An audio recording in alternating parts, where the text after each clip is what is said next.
भुजबळांचा OBC मध्ये समावेश करणं थांबवा असं छगन भुजबळ यांनी म्हटलंय।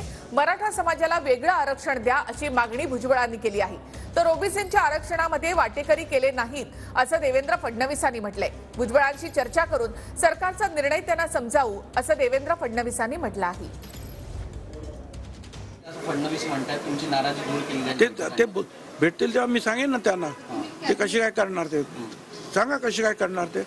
तुम्ही वेगळं आरक्षण द्या म्हणून सांगतात, आम्ही तयार आहोत, मग द्या ना त्यांना वेगळं आरक्षण। मग कशाला घुसवतात सगळेचे सगळे मराठा?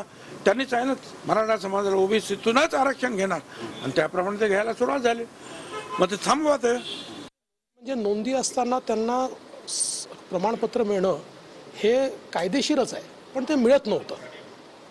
त्यामुळे जो काही अधिकार होता तो अधिकार सोप्या पद्धतीनं त्यांच्यापर्यंत पोहोचवण्याचं काम आपण केलं आहे। आणि हे सगळं केल्यामुळे कुठेही ओबीसी समाजाचं आरक्षण कोणाला दिलं आहे, ओबीसी समाजामध्ये कोणी वाटेकरी केला आहे, ओबीसी समाजाचं काही आरक्षण कमी केलं आहे असं कुठेही राज्य सरकारने केलं नाही। भुजबळ साहेबांशी मी देखील चर्चा करेन, राणे साहेबांशी करेन, नेमकं काय केलेलं आहे हे त्यांच्या लक्षात आम्ही आणू।